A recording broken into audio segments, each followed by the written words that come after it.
sahabat Oase Rohani Katolik yang terkasih, dimanapun Anda berada, jumpa kembali bersama saya, Bernadette Esler. Apa kabar? Semoga Anda tetap sehat, segar, dan bugar. Bagi para pemirsa dan pendengar setia Oase Rohani Katolik yang saat ini sedang mengalami pergumulan yang berat dalam hidup, entah oleh sakit, penyakit, atau persoalan sulit lainnya, semoga Anda berserah diri sepenuhnya kepada pertolongan Allah karena Ia senantiasa menyertai Anda. Sahabat Oase Rohani Katolik yang terkasih, hari ini adalah Pekan Biasa ke-33. Kita akan mendengarkan Sabda Allah melalui Kitab Wahyu, bab 1 ayat 1 sampai 4, dilanjutkan bab 2 ayat 1 sampai 5a. Kita juga akan mendengarkan Injil menurut Lukas bab 18 ayat 35 sampai 43. Renungan hari ini akan dibawakan oleh Romo Paulus Anggara SDB yang akrab disapa Romo Paulus. Saya yakin para pemirsa dan pendengar setia Oase Rohani Katolik sudah tidak asing lagi dengan sosok Romo Paulus yang kerap hadir dalam acara ini untuk membawa kabar sukacita dan meneguhkan iman kita. Nah, mari kita sapa beliau lebih dulu. Apa kabar Romo Paulus? Kabar baik, B, dan para pendengar sekalian Oase Katolik yang berbahagia. Ya, terima kasih Romo. Romo Paulus senantiasa berkenan hadir dalam acara ini. Amin. Baik, seperti biasa kita akan mengawali acara dengan doa pembuka. Monggo, Romo Paulus, silahkan memimpin doa. Baik, marilah kita sebelum memulai renungan ini, kita membuka hati kita mohon perlindungan kepada Tuhan melalui doa kita. Dalam nama Bapa dan Putra dan Roh Kudus, amin. Allah Bapa yang Maha Baik, Engkau berkenan mencari dan menyelamatkan yang hilang. Terangilah hati kami dengan cahaya sabda-Mu, agar kami pun sadar pada saat kami hilang, kami berbalik kepadamu. Bila kami mulai menyimpang dari jalan-Mu, kami ingat kepadamu. Kami sadar bahwa keseharian kami selalu dan seringkali menjadi penghalang semangat kami yang menyala-nyala. Kami sadar dalam kenyamanan kami semakin kurang untuk mengandalkan dan berlindung kepadamu. Oleh karena itu ya Tuhan, kuatkanlah, ingatkanlah hati kami, agar jangan sampai hati kami menjadi buta oleh belas kasih-Mu, oleh karunia-Mu, oleh rahmat-Mu. Sehingga kami semakin tidak peka pada yang lain. Curahkanlah Roh Kudus-Mu, agar kami pun semakin peka, semakin peduli, dan kami selalu punya semangat, seperti pada saat kami mengenal Engkau. Sehingga semangat itu akan kami bawa sampai kami mati. Demi Kristus Tuhan dan pengantara kami. Amin. Amin. Dalam nama Bapa dan Putra dan Roh Kudus. Amin.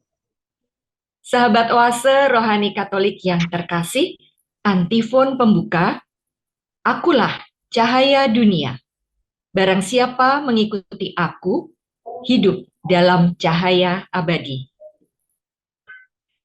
Bacaan dari Kitab Wahyu. Inilah wahyu Yesus Kristus yang dikaruniakan Allah kepadanya, supaya ia menunjukkan kepada hamba-hambanya apa yang akan segera harus terjadi. Maka ia mengutus malaikatnya untuk menyatakan semuanya kepada Yohanes, hambanya. Yohanes telah memberi kesaksian tentang sabda Allah dan tentang kesaksian yang diberikan oleh Yesus Kristus, yaitu segala sesuatu yang telah dilihatnya. Berbahagialah orang yang membacakan dan mendengarkan kata-kata nubuat ini, dan yang menuruti apa yang tertulis di dalamnya, sebab waktunya sudah dekat. Dari Yohanes kepada ketujuh jemaat di Asia Kecil. Kasih karunia dan damai sejahtera dari Dia yang ada kini, dulu, dan yang akan datang, dan dari ketujuh roh yang ada di hadapan tahtanya, dan dari Yesus Kristus menyertai kalian. Tuhan bersabda kepadaku, tuliskanlah kepada malaikat jemaat di Efesus yang memegang ketujuh bintang di tangan kanannya dan berjalan di antara ketujuh kaki dian emas. Dia bersabda, aku tahu segala pekerjaanmu, baik jerih payah maupun ketekunanmu. Aku tahu bahwa engkau tidak sabar terhadap orang-orang jahat. Engkau telah menguji orang-orang yang menyebut diri rasul, padahal mereka bukan rasul. Engkau telah mendapati bahwa mereka pendusta. Engkau tetap tabah dan sabar. Engkau menderita sengsara demi namaku dan tidak mengenal lelah. Namun demikian, aku mencela engkau, karena engkau telah meninggalkan kasihmu yang semula. Sebab itu sadarilah, betapa dalamnya engkau telah jatuh. Bertobatlah dan lakukanlah apa yang kau lakukan semula. Demikianlah sabda Tuhan. Syukur pada Allah. Mazmur tanggapan. Barang siapa menang, akan kuberi makan buah pohon kehidupan. Barang siapa menang, akan kuberi makan buah pohon kehidupan. Berbahagialah orang yang tidak berjalan menurut nasihat orang fasik, yang tidak berdiri di jalan orang berdosa, dan yang tidak duduk dalam kumpulan kaum pencemooh. Tetapi yang kesukaannya ialah hukum Tuhan, dan siang malam merenungkannya. Barang siapa menang, akan kuberi makan buah pohon kehidupan. Ia seperti pohon yang ditanam di tepi aliran air, yang menghasilkan buah pada musimnya, dan daunnya tak pernah layu. Apa saja yang diperbuatnya berhasil. Barang siapa menang, akan kuberi makan buah pohon kehidupan. Bukan demikianlah orang-orang fasik. Mereka seperti sekam yang ditiup angin. Sebab Tuhan mengenal jalan orang benar, tetapi jalan orang fasik menuju kebinasaan. Barang siapa menang, akan kuberi makan buah pohon kehidupan. Mari sekarang kita siapkan hati untuk mendengarkan Injil. Haleluya, haleluya. Akulah terang dunia. Barang siapa mengikuti aku, ia akan mempunyai terang hidup. Haleluya. Tuhan bersamamu. Dan bersama rohmu. Inilah Injil Tuhan kita Yesus Kristus menurut Lukas. Dimuliakanlah Tuhan. Ketika Yesus hampir tiba di Yeriko, ada seorang buta duduk di pinggir jalan dan mengemis. Karena mendengar orang banyak lewat, ia bertanya, "Ada apa itu?" Kata orang kepadanya, "Yesus orang Nazaret sedang lewat." Maka si buta itu berseru, "Yesus anak Daud, kasihanilah aku." Orang-orang yang berjalan di depan menyuruh dia diam. Tetapi semakin kuat ia berseru, "Yesus anak Daud, kasihanilah aku." Maka Yesus pun berhenti dan menyuruh orang mengantar dia kepadanya. Ketika si buta itu sudah dekat, Yesus bertanya kepadanya, "Apa yang kau inginkan kuperbuat bagimu?" Jawab orang itu, "Tuhan, semoga aku melihat." Maka Yesus berkata, "Melihatlah, imanmu telah menyelamatkan dikau." Pada saat itu juga ia melihat lalu mengikuti Yesus sambil memuliakan Allah. Seluruh rakyat yang menyaksikan peristiwa itu memuji-muji Allah. Demikianlah sabda Tuhan. Terpujilah Kristus. Ya, Romo Paulus, dari kitab Wahyu tadi kita mendengar bahwa Tuhan telah bersabda kepada jemaat Efesus agar mereka bertobat dan melakukan kebaikan yang telah mereka kerjakan sebelumnya. Apa inspirasi iman yang hendak Romo Paulus bagikan kepada kami? Saudari dan saudara yang terkasih, kalau kita merenungkan perikop kitab Wahyu ini, perikop yang diberikan ini, sepertinya kan aneh gitu. Orang baik kok dicela gitu. Banyak hal baik dikatakan, tetapi terakhir, namun demikian aku mencela engkau, karena engkau telah meninggalkan kasihmu yang semula. Sebab itu sadarilah betapa dalamnya engkau telah jatuh. Bertobatlah dan lakukanlah apa yang kau lakukan semula. Semula. Sebetulnya ini efektif juga untuk perenungan bagi diri kita. Artinya seperti ini. Pada saat kita mengenal Tuhan, ada sesuatu yang membara, menyala-nyala. Gitu. Sesuatu yang baru kan seperti itu. Apalagi dalam kehidupan kita, contoh kita di Indonesia, nggak keganggu, beriman apapun tidak ada yang mengganggu gitu loh.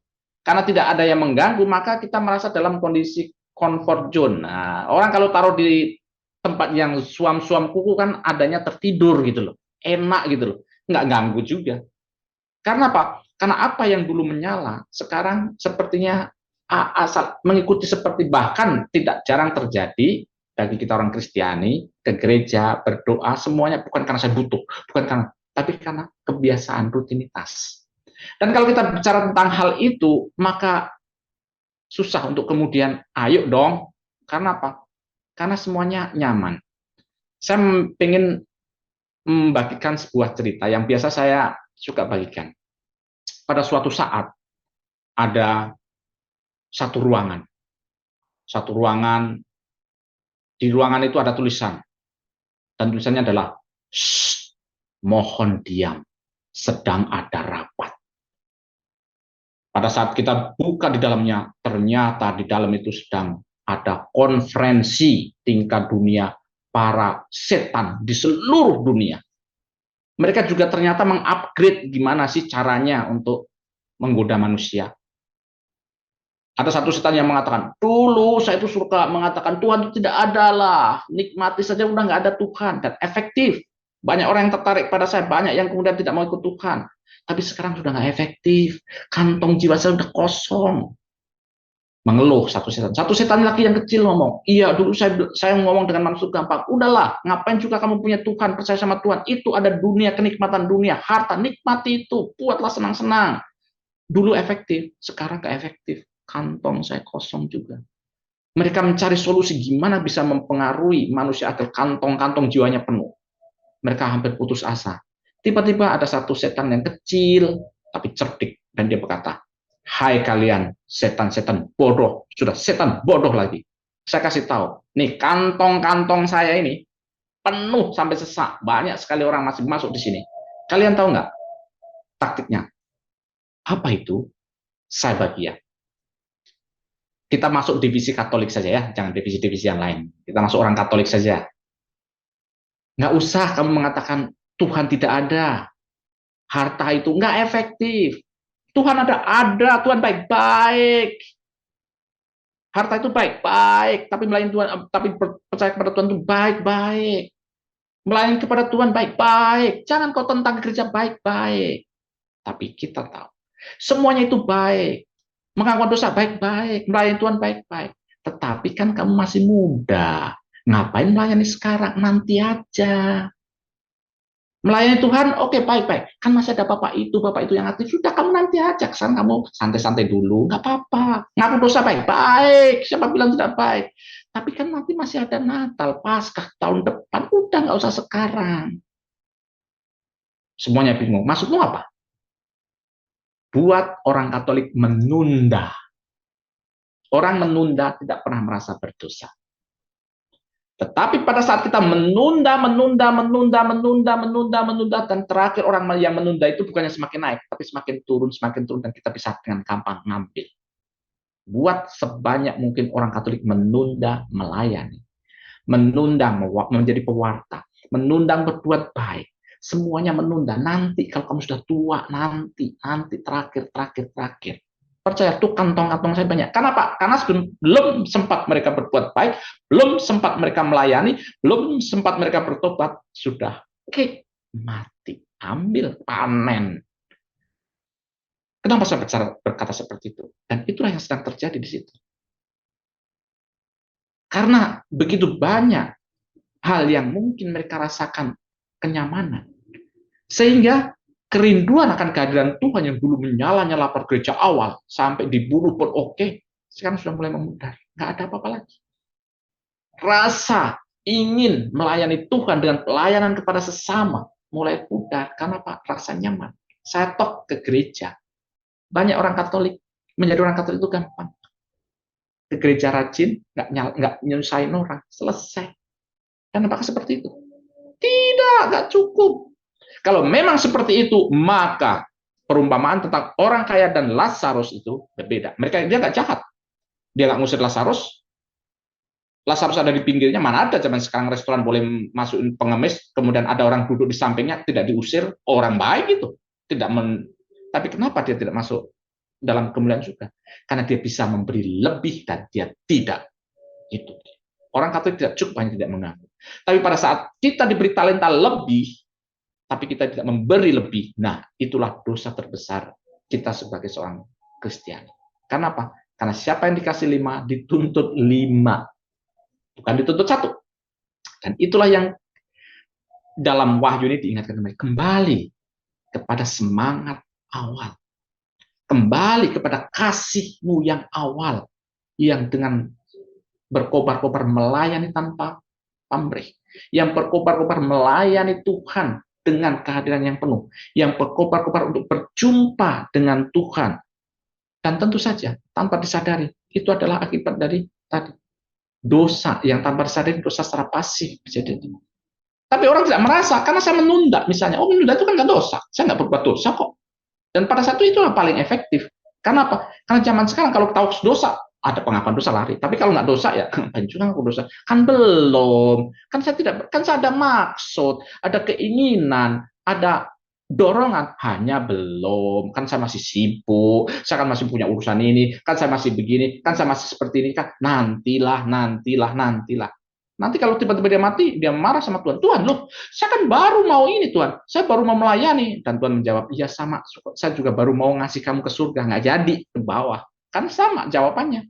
Kita baru mau, Tuhan juga baru mau. Dan pada saat itulah kemudian kita diingatkan, untuk apa sih saya menjadi orang Kristiani? Kenapa sih jadi orang Katolik? Semangat itu yang terus-menerus. Karena pada saat kita memberikan diri, menyatakan diri sebagai seorang Kristiani, adalah apakah hidup kita itu bisa menjadi berkat, anugerah. Saya selalu mengatakan anugerah, jangan dipisah-pisah. Anugerah, jangan hilangkan anunya. Karena kalau dihilangkan anunya, tinggal gerahnya saja. Ini yang bikin capek, bikin nggak nyaman. Harus dijadikan satu. Hidup yang anugerah, jadi berkat. Dan itu perlu semangat untuk menjadi pelayan itu nggak gampang. Apalagi dalam gereja Katolik. Banyak jasa yang kita buat, mana ada yang muji? Nggak ada. Salah satu saja, dari ujung planet udah tahu, SMS juga kalah, WhatsApp juga kalah beritanya, yang lain udah sampai sana kita baru tuh. Itu kenyataan yang harus kita hadapi. Tapi kalau kemudian saya percaya, saya melayani bukan karena apa, saya melayani karena saya sudah mendapat berkat yang melimpah dari Tuhan. Dan apa yang bisa saya berikan kepada Tuhan, itu hanya sebagian kecil dari apa yang sudah saya terima.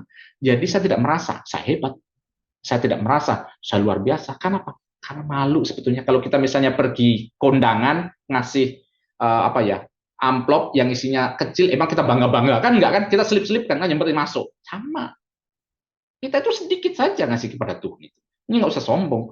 Jadi kita disadarkan kembali tentang bagaimana kita juga harus pertobatan. Pertobatan itu perubahan hidup terus-menerus. Terus-menerus. Mengoreksi diri terus-menerus. Karena kalau kita sudah dalam kondisi nyaman, apalagi kita sudah mentalitas kayak orang Farisi, kan saya sudah ke gereja, saya kan berdoa, kita jadi orang baik. Orang baik nggak perlu pertobatan. Dan kita akan pernah bertobat. Tapi kalau saya merasa saya itu tetap orang yang lemah, orang yang berdosa, maka saya butuh. Sakramen pengakuan dosa salah satu fungsinya adalah semakin kita merasa kita siapa, semakin sering kita mengaku dosa. Supaya kita diperbarui, supaya kita di-freshkan terus semangat itu. Freshkan terus. Sakramen pengakuan dosa untuk bukan menjamin kita nggak berdosa. Tidak, tapi jika di-freshkan untuk memperbarui hidup. Memperbarui hidup. Itu manfaat dari sakramen pengakuan dosa. Kita di-freshkan, kita disadarkan, oh iya ya, saya bisa melawan. Saya bisa.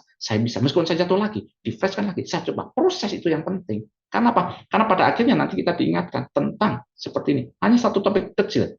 Tentang kasih yang semula. Tapi itu penting untuk kehidupan kita terus maintain.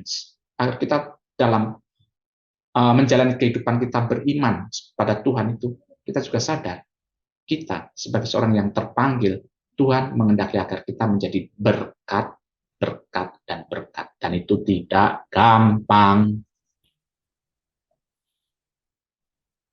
Ya, Romo, terima kasih. Romo Paulus sudah mengingatkan kepada kami bahwa hidup ini sudah harus kita isi dengan untuk menjadi berkat bagi sesama, dan itu tidak gampang.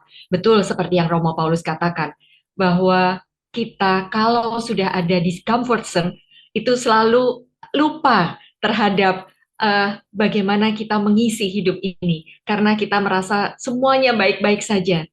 Romo, bagaimana cara supaya kita tetap sadar bahwa setiap hari, setiap kehidupan yang kita miliki ini tetap harus diberikan kepada Tuhan?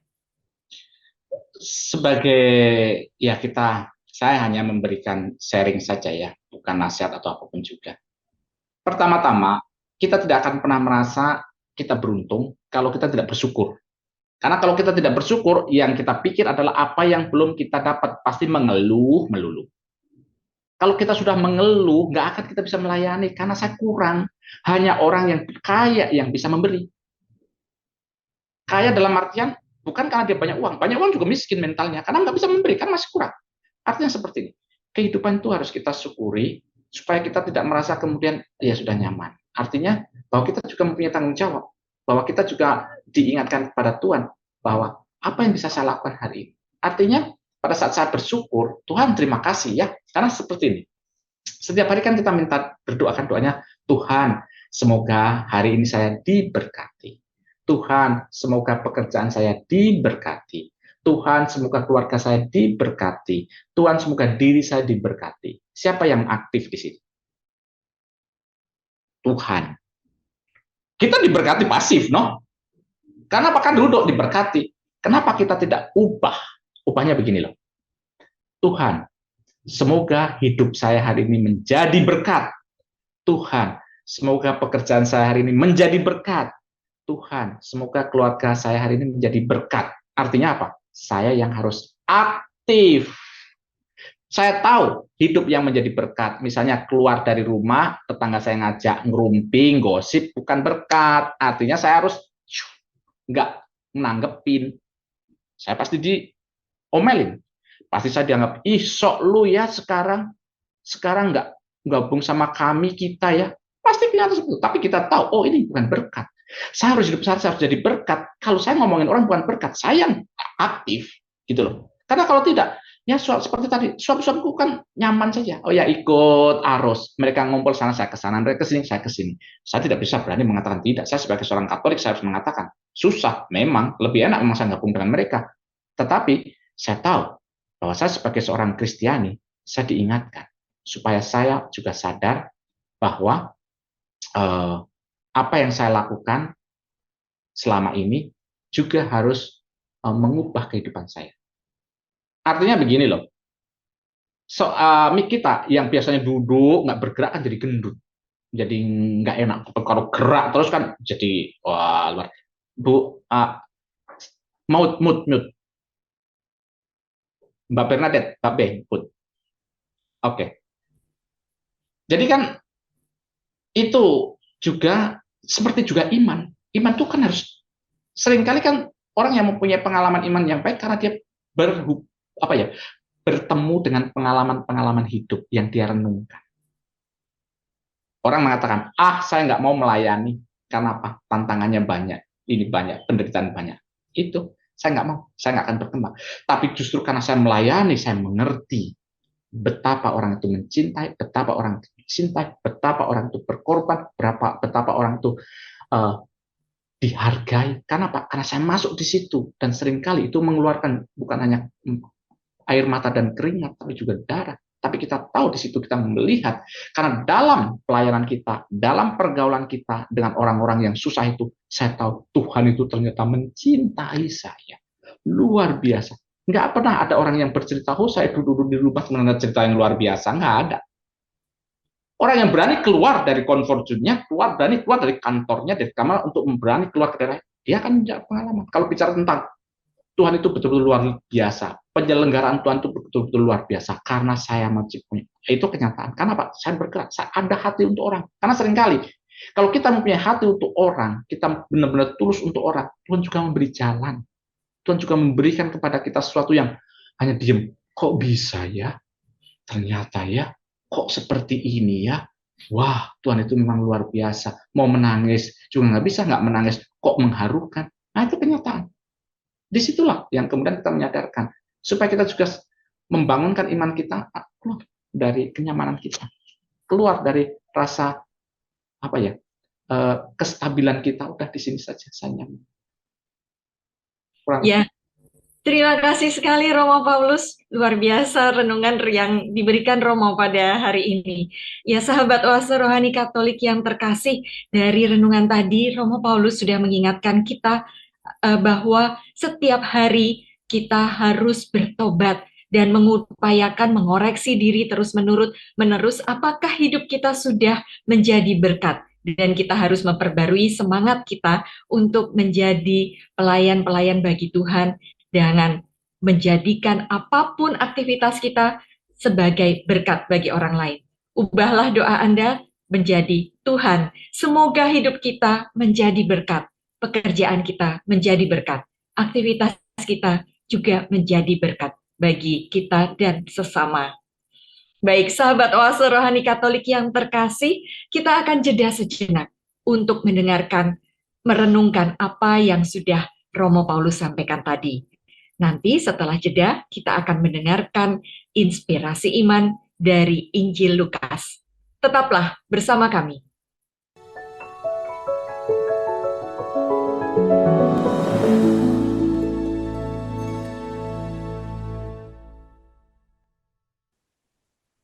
Sahabat Oase Rohani Katolik yang terkasih, Anda masih bersama kami, Romo Paulus Anggara SDB, dan saya, Bernadette Esther.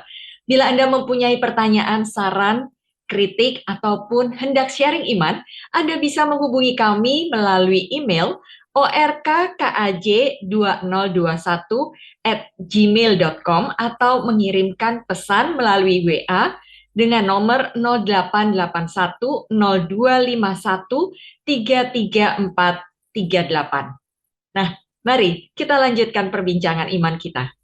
Romo Paulus, dalam Injil Lukas tadi kita mendengar kisah Yesus yang menyembuhkan orang buta di dekat kota Yeriko ya Romo. Apa inspirasi iman yang hendak Romo Paulus bagikan kepada kami?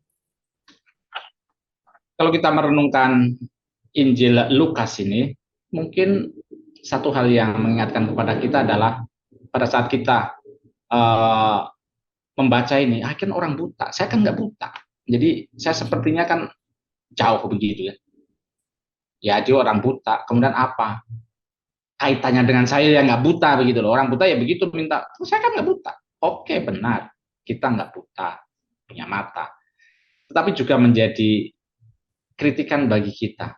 Artinya seperti ini, memang secara fisik kita nggak buta, tapi kita kemudian merenungkan, apakah kita juga nggak buta, mungkin secara hati, perasaan, dalam hati. Karena apa? Karena kebutaan fisik itu kan lebih merugikan pada diri sendiri yang buta, tapi kebutaan batin, kebutaan kepedulian, kebutaan hal-hal yang berkaitan dengan iman, itu kan efeknya seringkali panjang. Apalagi kita hidup dalam masyarakat yang kemudian tanpa disadari kita punya kebutaan, hati kita buta terhadap kepedulian dan orang-orang di sekitar. Dan itu kan yang selalu membahayakan.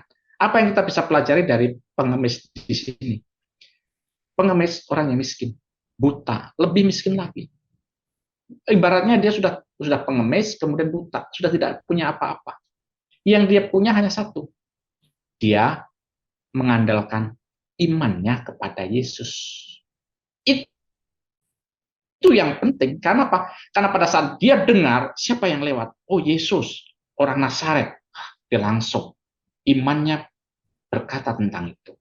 Sehingga dia berani berteriak, berani memanggil dia. Orang menghalangi dia. Udahlah, nggak usah berisik kamu, ngapain sih? Nggak, dia juga nggak akan dengar kamu. Tetapi kan Tuhan itu, kepekaannya, seringkali kan iman seseorang itu mau dia peka. Seorang dulu, ingat wanita yang pendarahan, hanya menyentuh jubah. Banyak orang jentuh jubah disentuh, siapa juga yang sadar. Tapi Tuhan tahu, ada yang menyentuh. Dia nyentuhnya bukan nyeret-nyeret begitu loh. Hanya menyentuh saja. Artinya kan dia berusaha menyentuh, dan dia berusaha, orang yang pendarahan itu juga targetnya nggak muluk-muluk kok, nggak meluk Yesus, nggak nyium kakinya, nggak, menyentuh saja. Itu iman. Menyentuh jubahnya saja sembuh. Pada saat dia berteriak, memohon, pasti disembuhkan. Dan itu penting. Karena apa?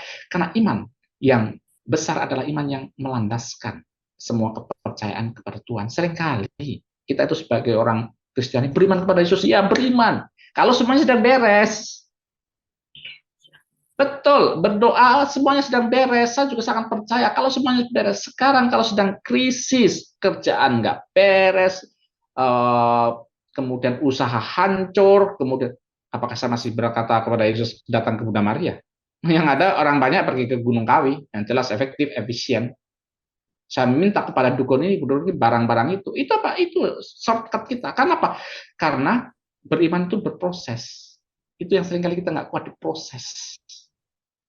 Kalau kita gagal cari shortcut, karena ada banyak tempat lain yang ngasih shortcut. Permasalahannya, kalau kita pergi ke tempat-tempat yang lain, mereka itu mengabulkan apa yang saya mau. Itu loh.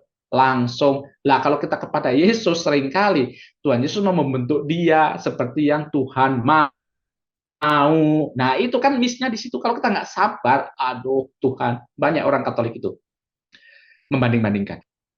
Tuhan, saya dulu rajin doa harian, misa harian, rosario tidak pernah berhenti.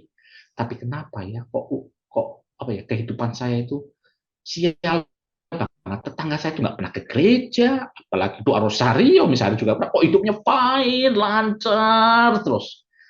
Iri, begitulah. Orang iri kemudian dia lihat rosario pun yang seharusnya menjadi penyemangat jadi nggak ada gunanya dilempar. Nggak ada gunanya juga saya rosario. Karena apa? Karena tanpa disadari kita buta hati kita. Dan itu yang berbahaya. Karena apa? Karena kita tidak mengandalkan iman. Karena kita tidak seperti pengemis tadi, berani. Dan itu perlu proses. Dia juga diproses. Karena apa? Dihalang-halangi, tetap teriak, dihalang-halangi, tetap pantang mundur. Karena apa? Karena banyak penghalang itu yang seringkali membuat kita, apakah saya masih berani? Apakah saya masih terus? Apakah dalam keterpurukan saya? Dalam kegagalan saya masih mengatakan, Tuhan, terima kasih. Terima kasih pada saat semuanya lancar, berhasil, sesuai dengan apa yang saya mau, indah sekali. Tapi apakah kita masih berani berterima kasih pada saat kita gagal, pada saat kita mengalami kesulitan, pada saat kita mengalami penolakan, dan mengatakan, Tuhan, meskipun sulit ya Tuhan, harus meneruskan kembali, tapi terima kasih ya Tuhan. Itu tidak segampang itu. Karena apa? Karena disitulah iman kita itu ditumbuhkan. Seringkali kita harus menangis. Tuhan juga nggak melarang kok kita menangis. Tuhan juga tidak kemudian jangan kau menangis.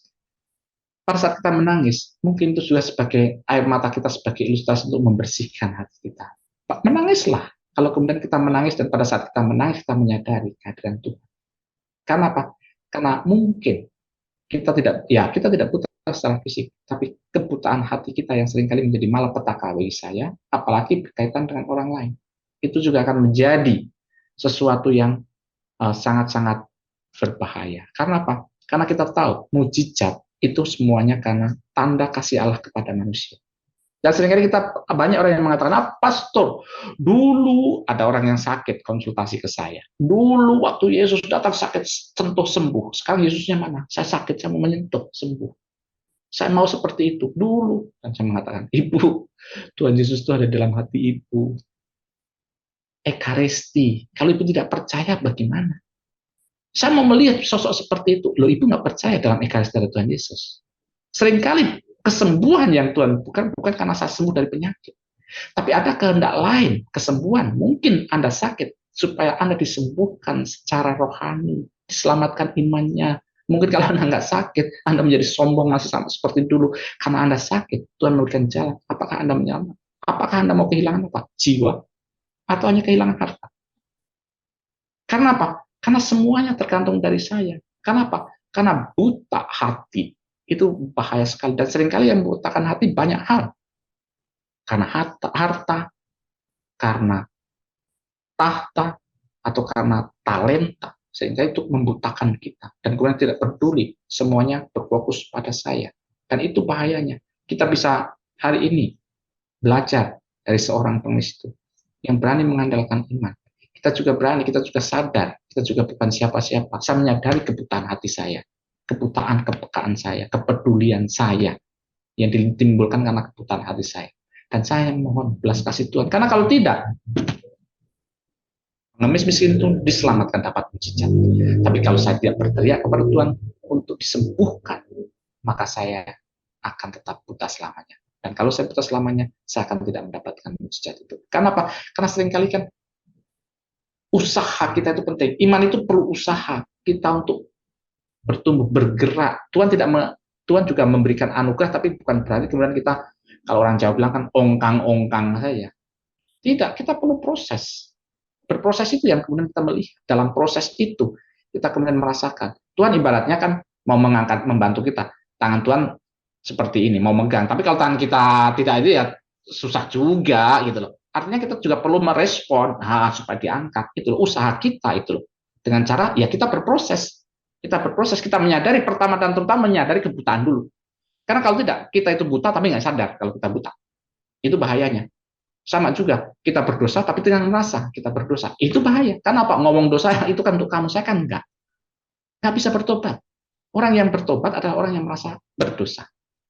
Orang yang mau disembuhkan dari kebutaan karena dia merasa saya itu ternyata buta ya selama ini, saya itu ternyata masih belum peduli ya, saya itu ternyata masih nah saya berubah, saya berusaha membakati, dan itulah proses. Pasti akan ada orang yang menjadi penghalang kita untuk berproses, itu pasti. Ada banyak orang yang berkata, pastor, dulu waktu saya dulu hidup di zaman jahiliyah, itu semuanya lancar ya pastor, lancar, semuanya beres.